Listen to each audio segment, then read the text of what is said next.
imagine if you're Lady of Victoria Starmer? Oh yeah, my marriage crumbling is just a laugh for everyone in Westminster, but let's cover it up from the public. I mean, this is nuts. The game is up.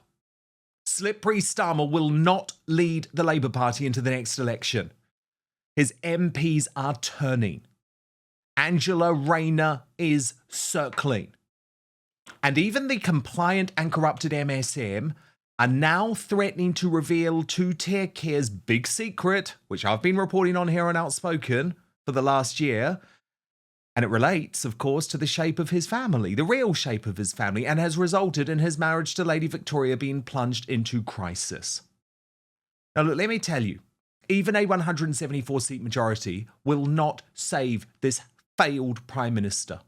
This failed Prime Minister, hated by the working classes. This failed Prime Minister, hated by every British patriot. And this failed Prime Minister, even hated by his own movement. This Davos monster, this globalist traitor, he has failed on every count, and he will fall. Trust me, he will fall. So let me take you through it. Last night, the Financial Times reported that Labour MPs are being warned that a major rebellion on the welfare reform bill could trigger a general election, marking the start of the end for Keir Starmer. That prompted Lord Moylan to post on X the question which is now seriously being entertained across Westminster: the end of Sir Keir? ? And you can tell the scumbag is worried for the first time. Can you believe that more than half of you are watching this video but not subscribed? So please do me a huge favour, click the subscribe button now, turn on the notification bell so you'll be alerted to all of our brand new Outspoken videos.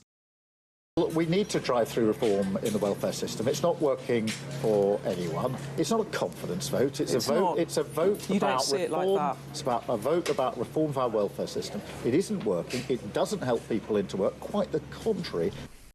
Now, the reporting in the left-wing FT is extraordinary. I'm going to take you through some of it now. They report that there are more than 125 signatories. That's 125 Labour MPs. They only have a majority of 174 to this amendment to block the legislation from a vote next week. But actually, it's reporting from within Labour circles is what's more fascinating for me, for the colour of what's being said. So they revealed ministers were calling signatories of the amendment on Tuesday, warning them that the vote next week will in effect be a confidence vote in Starmer's leadership, according to several MPs, as they seek to convince would-be rebels to think again. The escalating rebellion put Starmer in a precarious position despite the government's massive 150-seat majority, won just under a year ago at the July 2024 general election. If 80 Labour MPs vote against the government, along with the Tories and Lib Dems, it will be enough to kill the legislation, blowing a £5 billion hole in the government's annual budget. The Liberal Democrats will whip their 72 MPs to vote against the government. One Labour MP said a senior minister had called them on Tuesday to say that a major rebellion next week would, quote, cause a fresh leadership context, and that this could be the start of the end for Keir. Bring it on! That was me, by the way, not the FT. But back to the FT. The person said that they had separately been called by a different cabinet minister who asked them to remove their name from the list and promised to work hard to try and get the welfare reform softened. Another Labour MP said that ministers and whips were telling MPs that a major rebellion next week will result in a general election being called and that it's going to bring the government down. The person said this argument did not faze them. I would be happy to see a leadership contest. I think perhaps it's time for a change, they said. He's 1 year in, folks. A senior Labour strategist said ministers were still convinced they could pick off rebels over the next week, principally by arguing that the rebellion would destabilise the government and boost Nigel Farage's right-wing populist Reform UK party. The person added that Starmer would not want to get the bill through at second reading because of support from Badenoch's Conservatives, because ministers do not want the legislation to be associated with the Tories. Woke ITV News then followed up that report with their own take. Reeve's already very optimistic financial plans start to really unravel. But stand firm and look at the political danger for the Prime Minister. A third of his party are against him on that. I mean, that's not a rebellion, that's an absolute avalanche. Sadiq Khan, the London mayor, added his powerful voice to the discontents this evening. He doesn't have a vote, of course, but he does have some sway. And the new intake of MPs, over 50 of whom have signed this amendment, are proving to be really resistant to the threats that this is going to damage their political career. And at PMQs today, helmed by Angela Rayner, who knows that the top job is very nearly hers. She can taste it. She wants that power, did very little to dampen the speculation when facing Tory Shadow Chancellor Mel Stride. Watch. Thank you, Mr. Speaker. Mr. Speaker, it is a pleasure to stand opposite the Right Honourable Lady. Despite what many may think, we have a great deal in common, not least that we both viscerally disagree with the Chancellor's tax policies. And it is great to see the Right Honourable Lady standing in temporarily for the Prime Minister for the second week running, although I know there are many sitting behind her who wish this was a permanent arrangement. Indeed, Mr. Speaker, you will find many of their names amongst the 122 who've signed up to oppose the government's welfare bill. They say that the bill is dangerously rushed and ill thought through. So can the Right Honourable Lady explain why she thinks that she is right and 122 of her own colleagues are wrong? Deputy Prime Minister. Well, first of all, Mr. Speaker, it's nice to face the latest wannabe at your dispatch box. I'll tell the Right Honourable member why we're pressing ahead with our reforms, and that is because we're investing £1 billion into tailored employment support, a right to try to help more people back into work, and ending reassessments for the most severely disabled who will never be able to work. Mr. Speaker, we won't walk away and stand by and abandon millions of people trapped in the failing system, left behind by him and his colleagues. And then Rayner, guess what? She did confirm on the record that the vote will go ahead on Tuesday. She's digging to take Keir's grave, because at the moment that's an unthinkable prospect given the scale of the rebellion against him.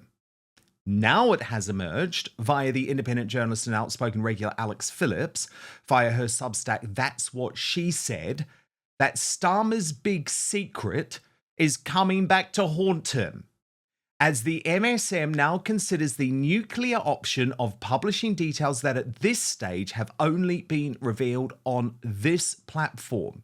Here's a reminder of my interview with Paul Staines of Guido Fawkes.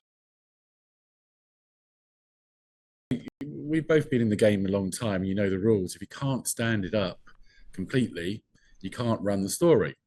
So we have a name, as do the Mail and the Telegraph. We have a birth certificate. People have been looking into it.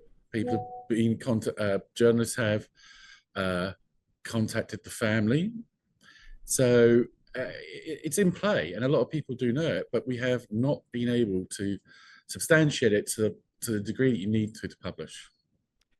Okay, so to clarify, would you say that this story is about the shape of Keir Starmer's family?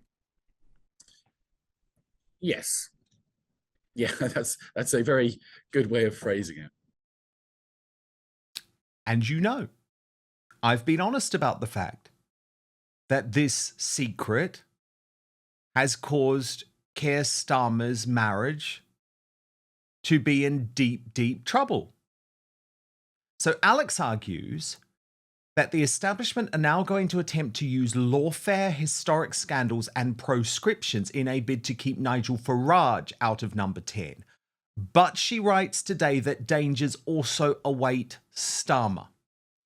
She says digging out archive accusations as they have done Le Pen would be so brazenly obvious, I just don't think the British public would stand for it. So what of scandal?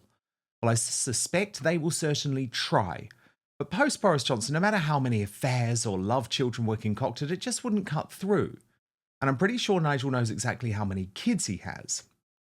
Plus, here's the key line, there is plenty of Westminster gossip that certain journalists are sitting on something tawdry related to Starmer. Break the journalist's code, and those stories may suddenly find themselves on the front pages.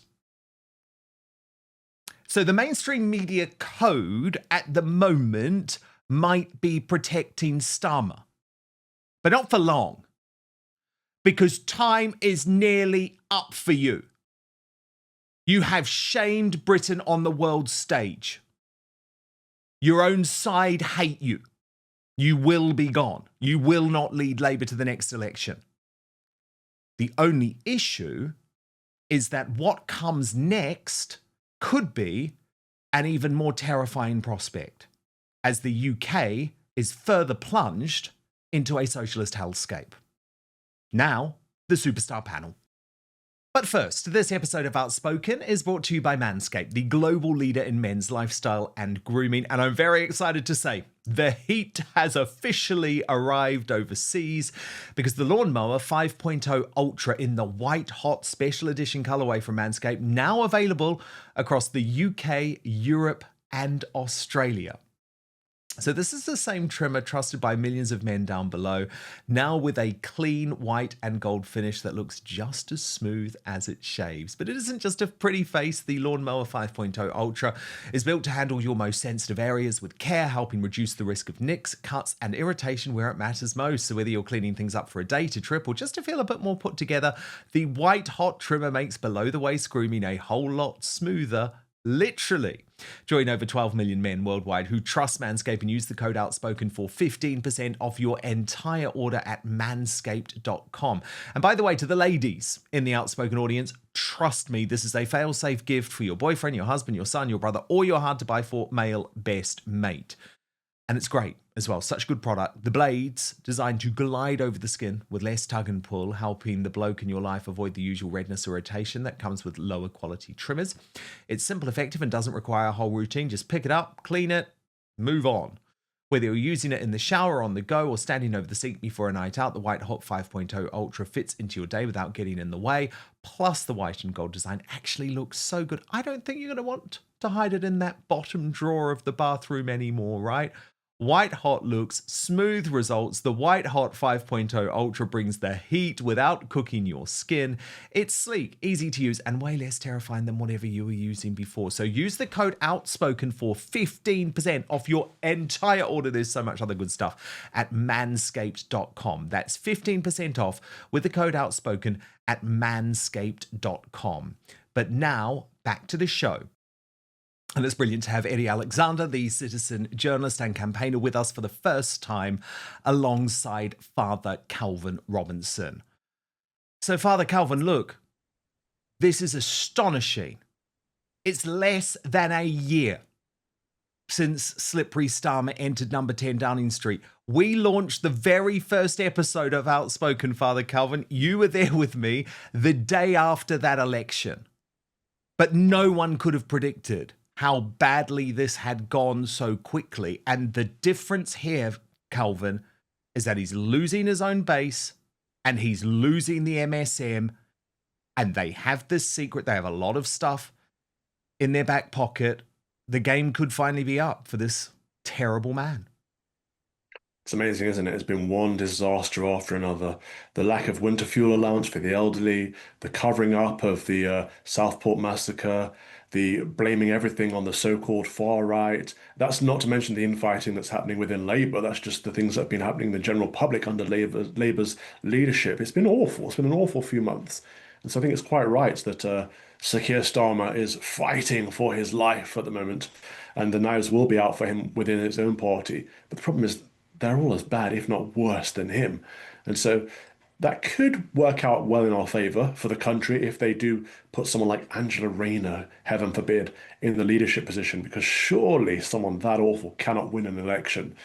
Even if it ends up being just there's no majority for any party, that would be better than Labour having another majority win in the next general election. But our options are so slim, it's ridiculous. What can we hope for? You know, we tried for 0 seats for the Conservatives to send them a message. They still haven't received that message, bless them.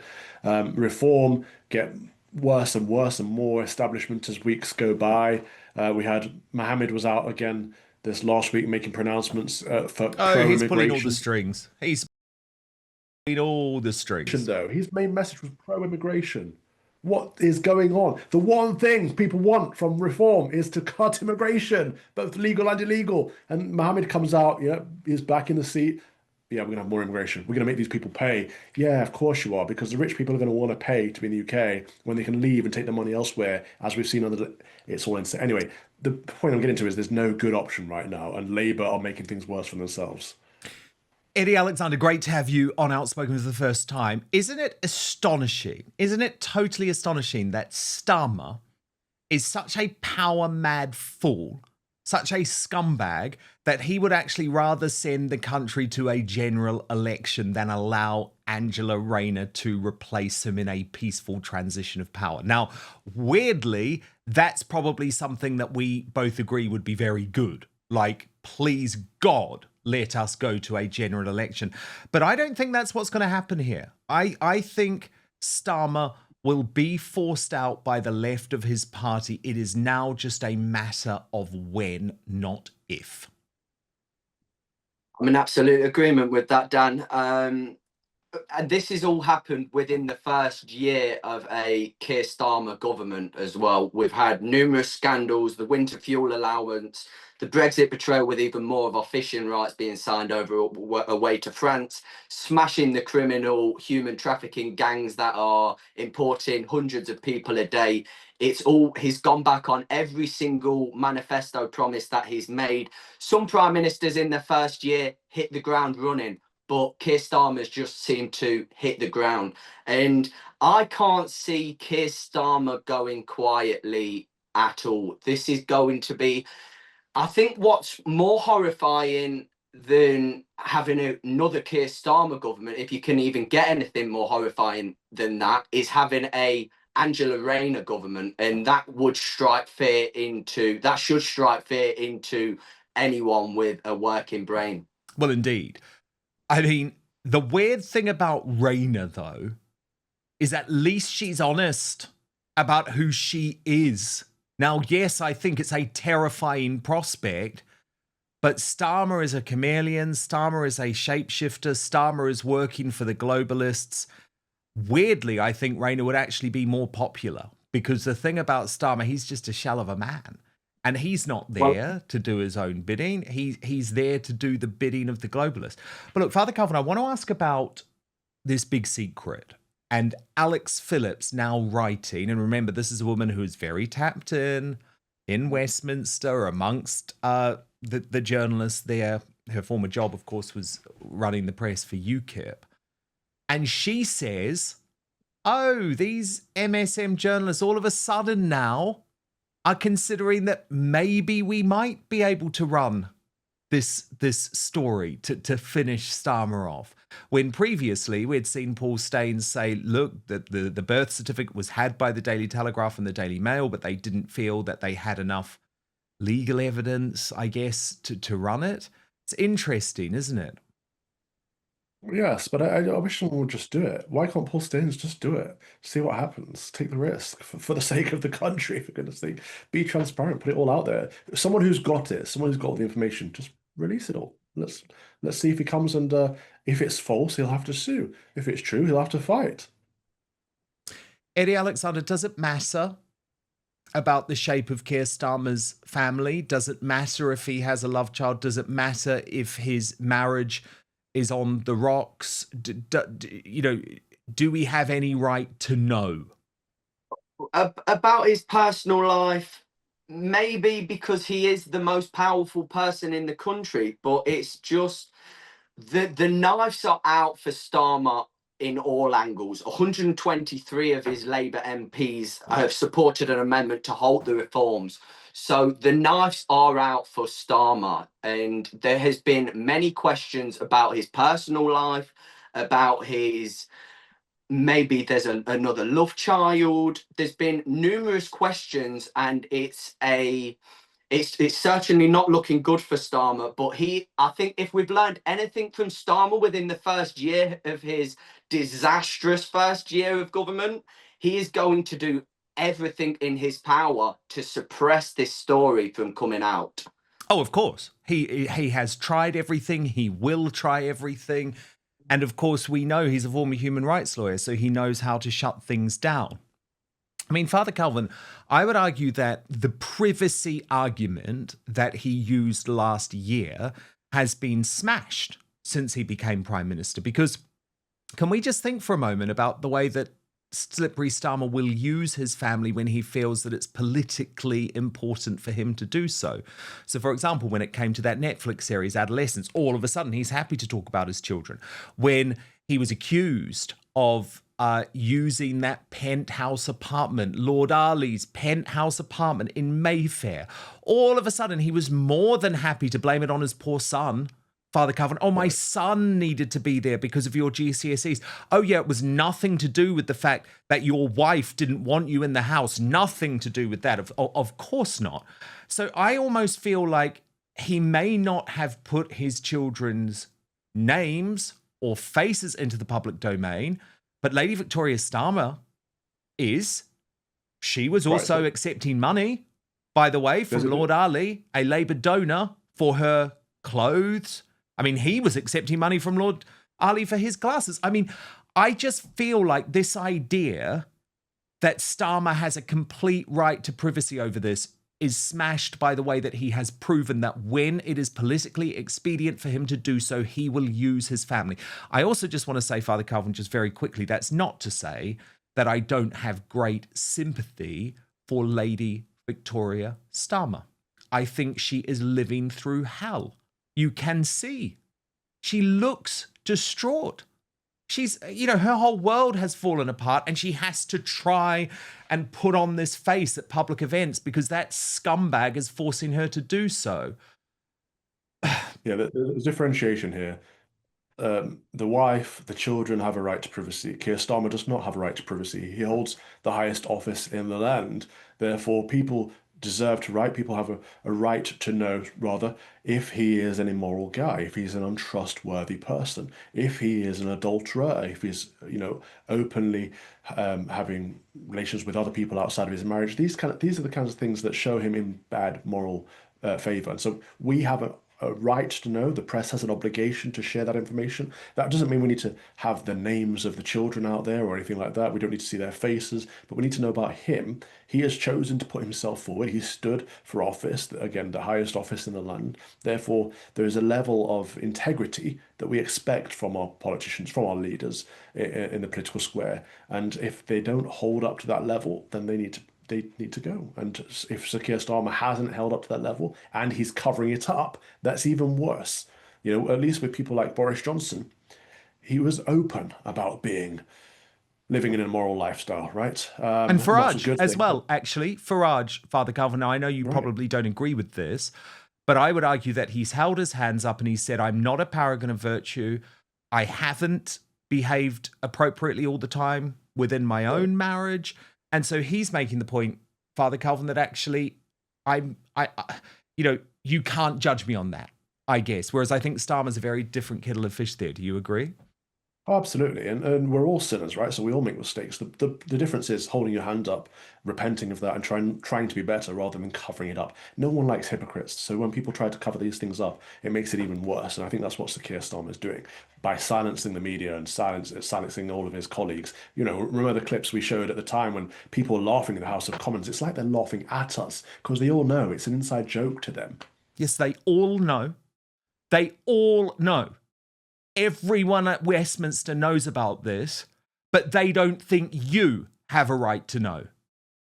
And Father Calvin is absolutely right to make the point that Dawn Butler actually got up in PMQs and made a joke about the band The Temptations, which Starmer laughed along with. I mean, imagine if you're Lady of Victoria Starmer.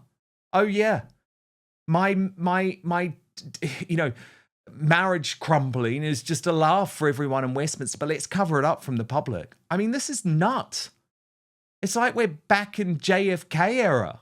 And my view is that, I'm sorry, if Westminster is all talking about something, then we've got to talk to you about it.